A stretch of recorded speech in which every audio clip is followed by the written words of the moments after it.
Hello everyone, welcome to NET JRF Solutionist. स्वागत है सभी लोगों का हमारे इस चैनल पे। सो गाइस, आज एक बहुत ही इम्पोर्टेंट डिस्कशन को लेकर के मैं आया हूँ। देखिए, अभी हाल फिलहाल में काफ़ी तेज़ी से एक साइक्लोन जो है वो इंडिया के बे ऑफ बंगाल रीजन में काफ़ी तेज़ी से इमर्ज हुआ है और कल से ही इसके बारे में काफ़ी ज़्यादा न्यूज़ है। आज हम लोग इस साइक्लोन, जिसे कि अम्फान नाम दिया गया है, इस अम्फान साइक्लोन के बारे में सब कुछ जानेंगे कि क्या और कैसे किस तरीके से ये इमर्ज हुआ है, क्या रीजंस हैं। चूंकि एक ट्रॉपिकल साइक्लोन है तो ट्रॉपिकल साइक्लोन क्या होते हैं, ट्रॉपिकल साइक्लोन के जो नेमिंग्स दिए गए हैं, किस तरीके से इनके नामकरण किए जाते हैं, इन सारी ही बातों के ऊपर हमारा डिस्कशन होगा। साथ ही साथ हम लोग ये भी देखेंगे कि world distribution of tropical cyclones क्या है। साथ ही साथ अभी एक बड़ा ही इंपॉर्टेंट न्यूज़ भी निकल करके आ जा रहा है कि 18 मई को और 19 मई को ये जो अम्फान साइक्लोन है, इसको सुपर साइक्लोन के कैटेगरी में रखा जा रहा है।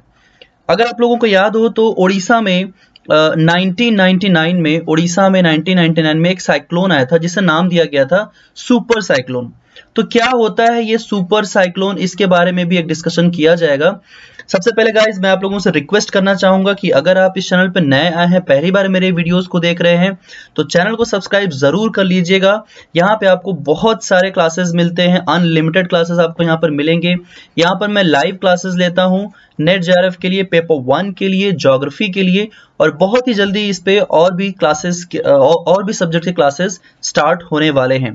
चैनल सब्सक्राइब जरूर करिएगा और बेल आइकन को भी प्रेस जरूर करिएगा।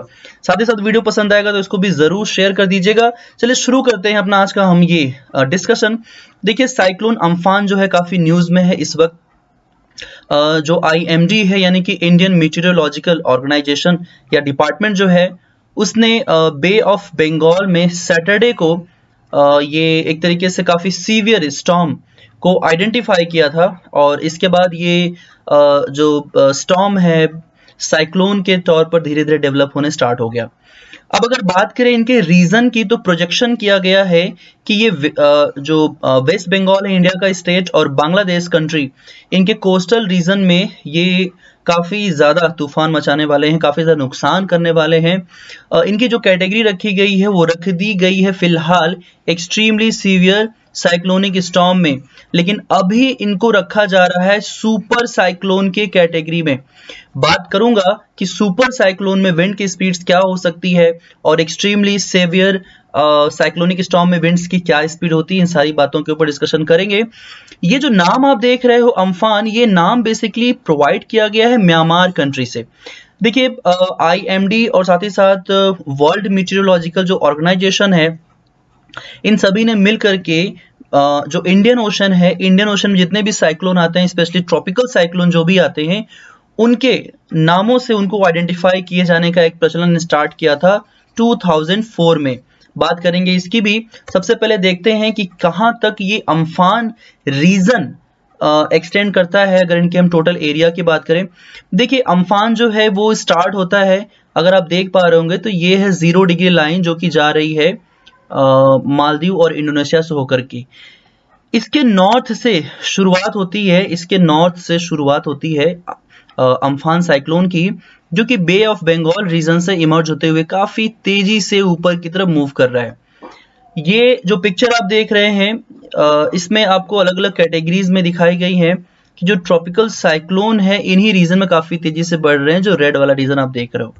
अगर हम बात करें कि जो IMD ने अभी हाल ही में, अभी आज का ही ये न्यूज है जो आप देख रहे हो स्लाइड पे, IMD ने इस अम्फान साइक्लोन को उसके विंड के स्पीड पे रखा है एक्सट्रीमली सीवियर साइक्लोन स्टॉर्म के तौर पर, साइक्लोनिक स्टॉर्म के तौर पर रखा है। और ये जो कैटेगरी आप देख रहे हैं, इस कैटेगरी में इनमें जो विंड की स्पीड है वो 210 किलोमीटर पर आवर की स्पीड से ज्यादा होती है, तभी ऐसा देखने को मिलता है। एक्सट्रीमली सीवियर जो साइक्लोनिक स्टॉर्म्स होते हैं, इनके बाद एक और कैटेगरी जिन्हें हम सुपर साइक्लोन कहते हैं। अभी बात करते हैं सुपर साइक्लोन की विंड स्पीड क्या होती है। जिस तरीके से ये अम्फान साइक्लोन बढ़ रहा है बे ऑफ बंगाल रीजन से, साउथ से होते हुए ये नॉर्थ की तरफ मूव कर रहा है। ये रीजन हिट करने वाला है उड़ीसा का कोस्टल रीजन, आप देख पा रहे होंगे। साथ ही साथ जो इंडिया का स्टेट वेस्ट बंगाल है, स्पेशली जो वेस्ट बंगाल का कोस्टल रीजन है, साथ ही साथ जहां पर बांग्लादेश बाउंड्री शेयर करती है, इन रीजन्स पे ये हिट करने वाला है। अब जिस तरीके की इसकी स्पीड है, अपने विंड के स्पीड के कारण ये काफी अंदर तक मूव करने वाला है, यानी ये बांग्लादेश के नॉर्दर्न रीजन तक मूव करेगा, ऑलमोस्ट ये मेघालय को भी हिट करने वाला है। जिस तरीके से आप यहां पर देख रहे हैं इनकी इंटेंसिटी, तो हवाएं चलेंगी, भूटान तक हवाएं जो है वो एक्सपीरियंस की जाएंगी।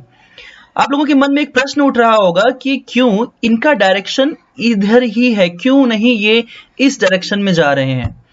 देखिए, आप लोग की जानकारी के लिए बता दूं कि इंडिया में जो साइक्लोनिक टाइम जो है वो आइडेंटिफाई किए गए हैं।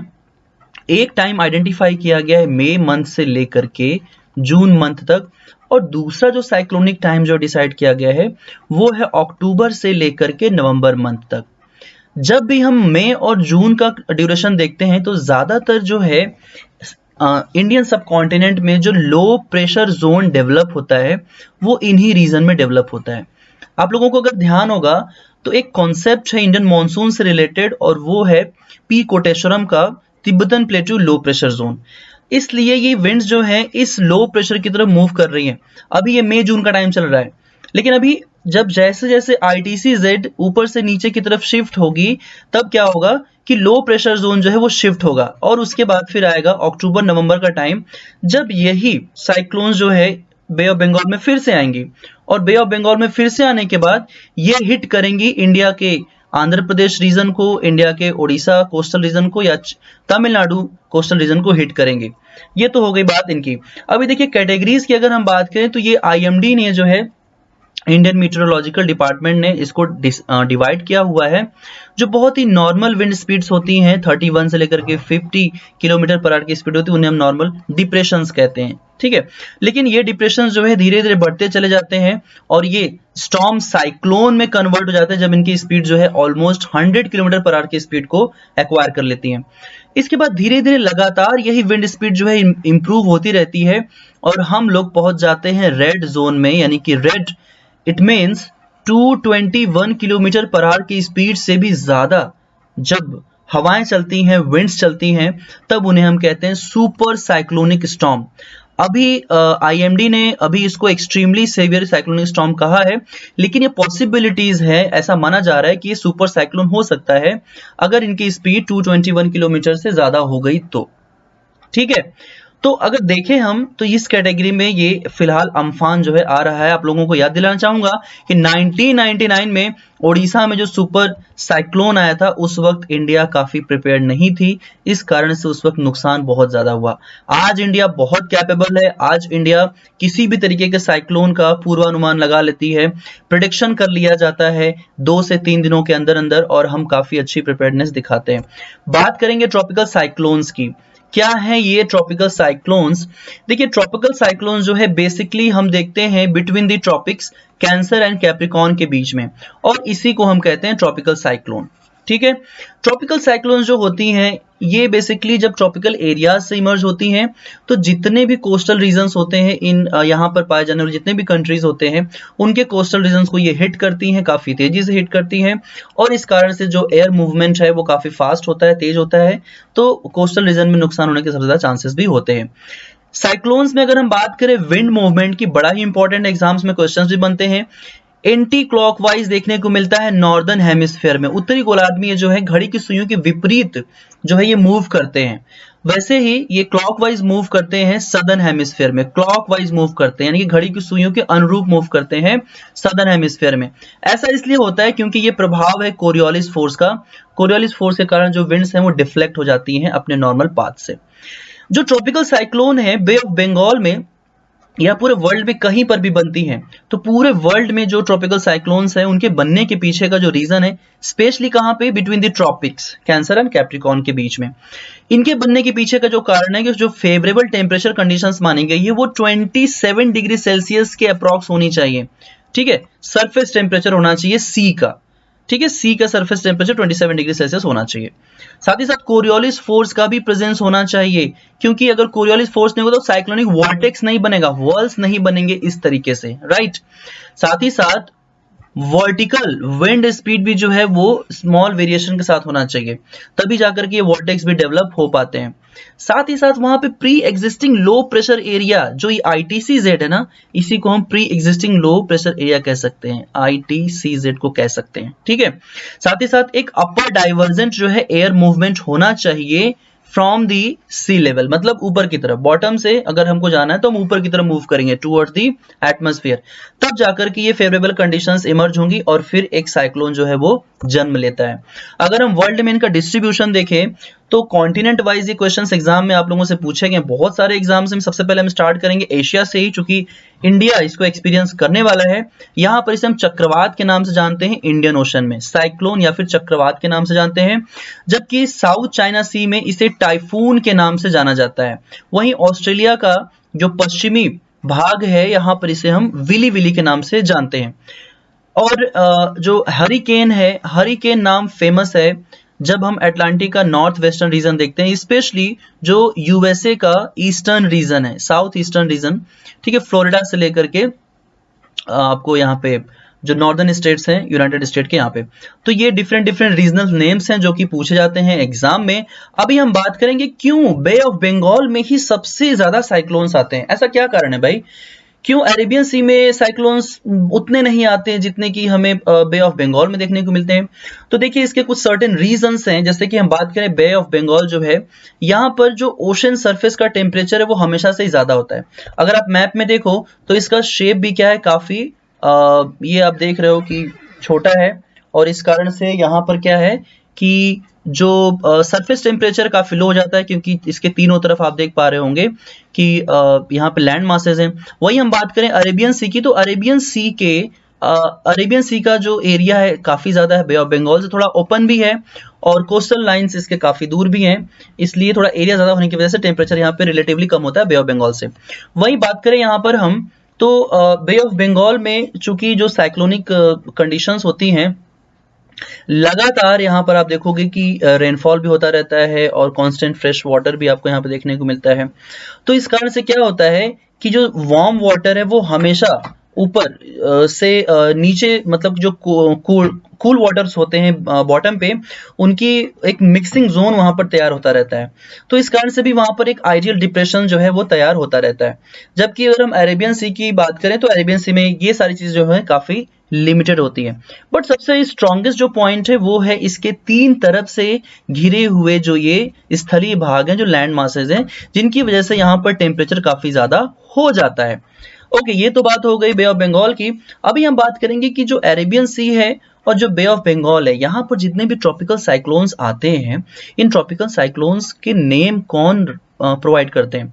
देखिए 2000 में पहली बार वर्ल्ड मीटेरोलॉजिकल ऑर्गेनाइजेशन ने ओमान की कैपिटल मस्कट में एक मीटिंग ऑर्गेनाइज किया था, जिसमें यह डिसाइड किया गया कि जो भी ट्रॉपिकल साइक्लोन्स आएंगे बे ऑफ बंगाल में और अरेबियन सी में, उन सभी को हम एक नाम से जानें, क्योंकि बड़ा कंफ्यूजन होता था पहले ना ऐसे ही नाम रख देते थे, आइडिया लग ही नहीं पाता था कि कौन सा साइक्लोन आ रहा है। इसके पीछे का जो रीजन है वो ये है कि ताकि लोगों को अवेयर किया जा सके, ऑन टाइम उनको बताया जा सके कि इस तरीके के साइक्लोनिक कंडीशंस इमर्ज हो रही हैं और आप लोग खुद को एक सेफ जोन की तरफ ले जाओ। अब ये जो नेमिंग है ट्रॉपिकल साइक्लोन्स के 2004 से स्टार्ट हो चुका है और इसके अभी फिलहाल 13 मेंबर हैं।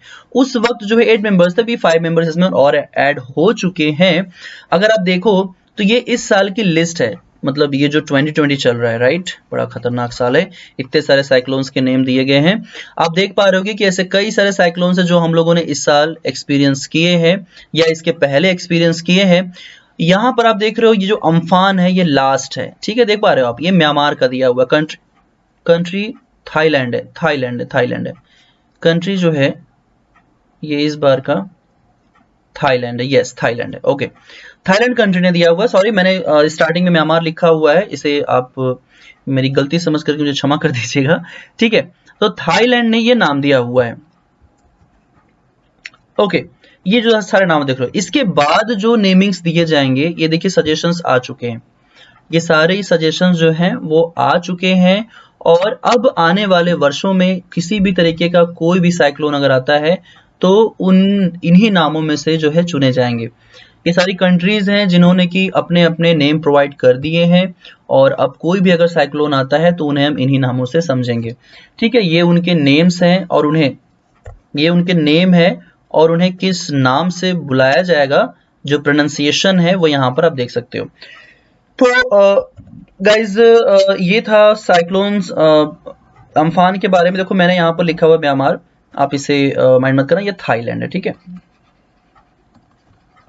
इट इज अ मिस्टेक जो मुझसे हो गया था, मैंने इसे अपडेट कर दिया है। ये पीडीएफ मैं आप लोगों को अपने टेलीग्राम चैनल पे दे दूंगा। टेलीग्राम चैनल का नाम है नेट जेआरएफ सॉल्यूशनिस्ट, वहां पे मैं इसे अपलोड कर दूंगा, आप इस चैनल को जरूर ज्वाइन कर लीजिए।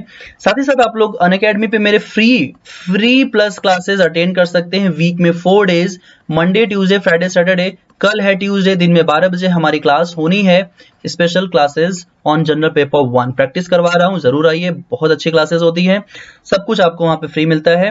आप मेरे प्लस कोर्सेज भी ज्वाइन कर सकते हैं अनअकैडमी पे। मैं ज्योग्राफी यहाँ कंप्लीट कोर्स पढ़ा रहा हूं, आप लोगों को कहीं और जाने की जरूरत नहीं पड़ेगी, किसी भी तरीके के बुक वाले स्टडी मटेरियल्स पढ़ने की जरूरत नहीं पड़ेगी। एंटायर सिलेबस यूनिट 1 से लेकर के 10 तक आपको यहाँ पर मिल जाएगा, सारे ही क्लासेस के पीडीएफ भी मिलेंगे, एनफ। ठीक है, साथ ही साथ आप लोगों को यहाँ पे फ्री मॉक टेस्टेड भी मिलते हैं अनअकैडमी के ऐप पे, फ्री मॉक टेस्ट मिलते हैं पेपर 1 से रिलेटेड और पेपर 2 और भी है यहाँ पे, आप इन्हें आ सकते हैं, ज्वाइन कर सकते हैं।